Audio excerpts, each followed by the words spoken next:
Sveiki visi sugrįžę į dar vieną video, kaip visada apžvelgsime Bitcoiną, kokios mano nuomonės, kur judėsime, kokie treidai ateinantis, kokie yra key leveliai, kur žiūrėtis treidų, kur būti atsargesniam treidui ir taip toliau.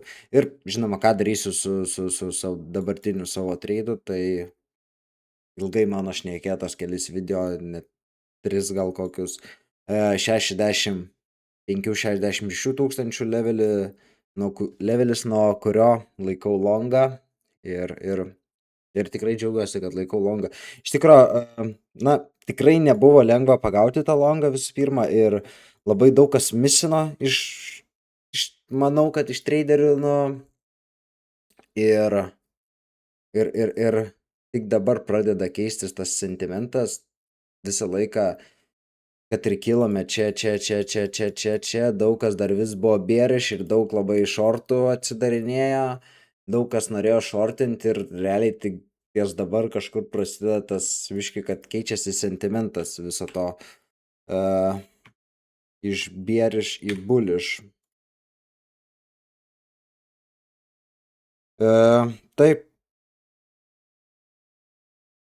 Dabar sureaktinam nuo 82 tūkstančio lygio, vėliau papasakosiu, kodėl tas lygis buvo toks svarbus ir kodėl reaktinam nuo jo. Na ir jeigu pamenat, iš tikro turėjome ištryniau trendliną, tai darysim kartu. Šnekėjau apie bump and run strategiją tokią, kai turime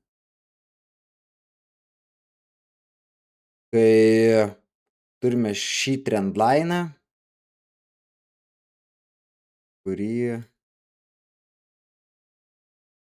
ir turėjome visą šį range'ą, kuriame judėjome, ir sakiau, kad jeigu hitinsim trendliną, bump and run strategiją, kad turime turėti šiokį tokį kapą, ir tai kažką panašaus, nors ir nėra jisai idealus, bet labai panašus į kapo patterną turėjome ir turėjome šitą ilgą zoną, kurioje judėjome. Tai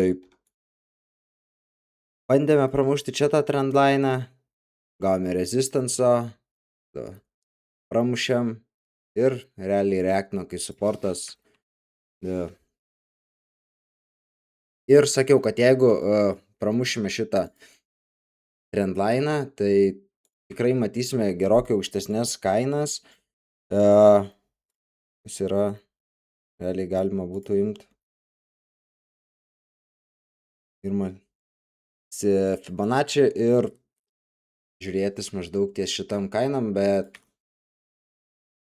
kol kas dar negalima tiek džiugutis ir 100% sakyt, kad judėsime ten, ir pakalbėsime, dėl ko iš tikrųjų. Dar vienas dalykas, kad visą laiką anksčiau naudodavau USD pairą ir tradindavau čia, ir dabar realiai šią savaitę tik tais pradėjau labiau testuoti, ne tai kad būtent naudoti USDT pairą dabar, bet labiau testuoti tarp šių dviejų pairų, kuris labiau reaktina į techninę analizę ir kurį tradinsiu ilgainiui, nes parodysiu biškį vėliau, kuom jie skiriasi. Tie, nu, kaina tai jų gal nesiskiria, bet skiriasi labai volumas, ir kadangi volumas yra iš dalykų, kuriuo aš tradinu, tai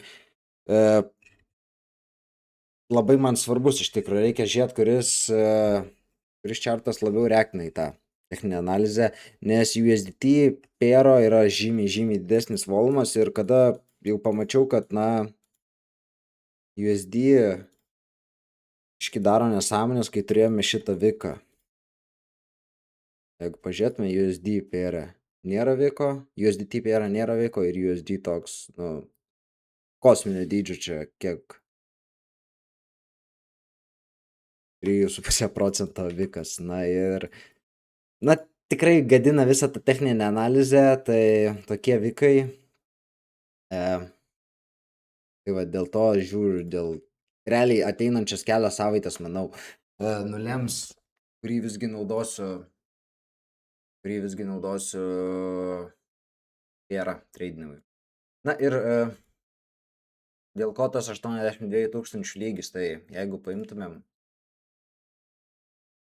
visą šitą ilgą range'ą, nuo kurį turėjome čia prieš 1,5 metų, tai yra volume area low viso šito range'o. Bet kas yra įdomu, tikro, kad jeigu paimti po pačio range'o USD pėro, gaunasi 86 tūkstančiai. Tai toks yra skirtumas. Ir dėl to ir sakau, kad žiūrėsiu, stebėsiu, į kurį labiau reaktina, nes kol kas taip turėjome nuo 82, nu plius minus reakcioną ir jeigu važiuosime nuo jo žemyn, tada galimai, kad šitas visgi labiau techniniai analizai tinkamas, mano strategijai tinkamas pėras, o jeigu važiuosime aukštyn, tai gal ir tas. Tai iš tikro, ką turim iš levelių ir kur galimi dabar bus treidai. Tai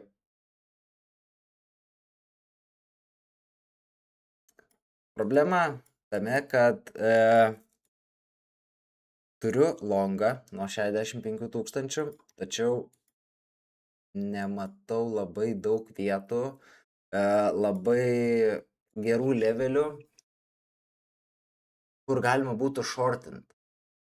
Labai kažkaip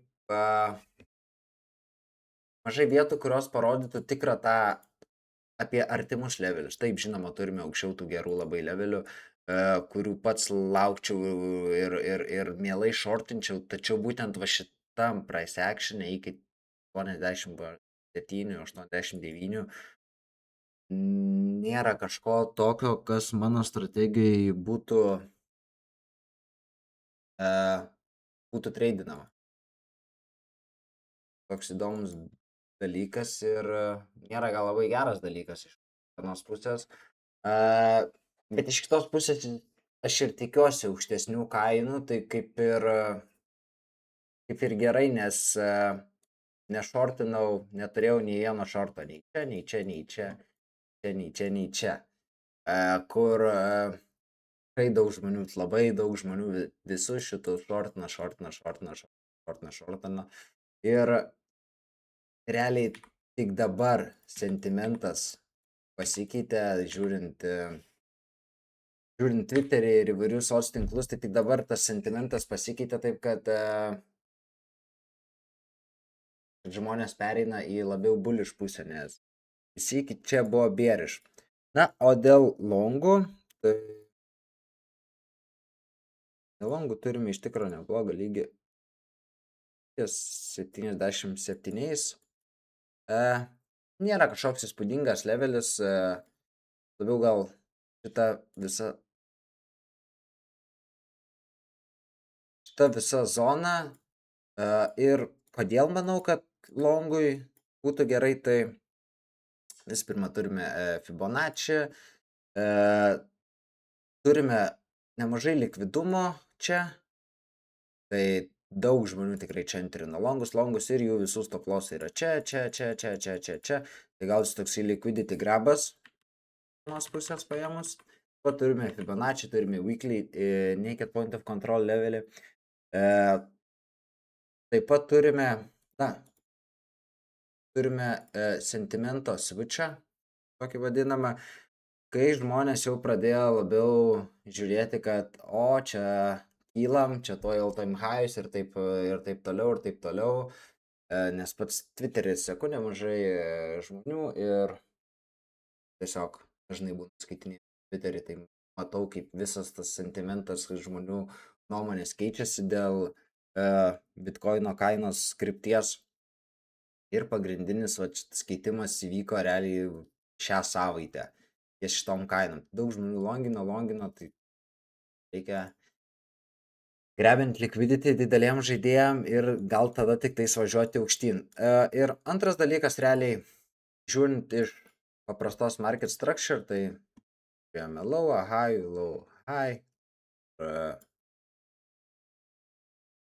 šneku.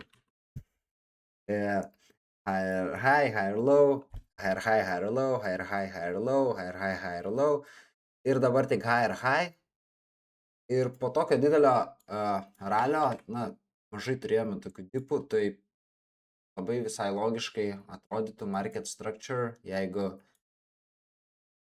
čia net galima ir giliau iš tikro ir nuo tada važiuotumėm aukštyn. Tai vien iš tos market structure pusės, Fibonacci, liquidity, tai šis longas tikrai yra visai blogas. Ypač tiem, kas pavėlavo gal į longus nuo M5, kur minėjau, kadangi aš turiu tą longą, tai žinoma, bet kokiu atveju, jeigu turiu gerą setupą, tai enterinsiu aš, nors ir būčiau čia ir 100 longų dar turėjęs, nes taip tiesiog esu susidėliojęs savo strategiją, kad jeigu yra lygis, turiu enterinti, nežiūrint tą, ką man sako kiti ir panašiai. Tai ir čia, nors ir turiu tą longą ir galėčiau tiesiog sėdėti ir čilinti, bet gavus galimybę, kad tokie nepasinaudot. Tai šitas lygis yra kol kas mano longams. Jeigu visgi pramušime, tai žiūrėsime žemyn ir tas lygis zona gal nėra man kažkokia aktuali. Tai iš tikro net kol kas net tiksliai ir nesigilinau dėl, šis laik prieš video apsižiūriu viską, pasidarau savo analizę ir šitas lygis viskas gerai, tvarkosiu, šitas man nepatinka, o žemiau net iš tikro ir nežiūrėjau, nes tiesiog labai didelis mūvas turėtų būti žemyn, kad pasiektų tą lygį. Tai kol kas tiek visą savo longą nuo čia laikau ir ruošiuosi laikyti toliau, nebent matysiu, kad tikrai turime Bitcoino weaknessą, pradėsiu closinti savo pozicijas, bet kol kas visiškai neplanuoju ir manau, kad matysime dar aukštesnės kainas. Realiai, kai interinau longą, vis laik buvau bullish, tai dabar esu bullish. O iš longų, kaip ir sakiau, 10 new levelis, tą zoną labiau gal ir priartėsime. Ir galima tikėtis aukštesnių lygių ir žiūrėti iš tikro, ar pahitinsim USD pairą volume area high ar visgi tas pairas yra tikslesnis techninė analizė. Tai kol kas tiek. Ačiū už peržiūrą ir video.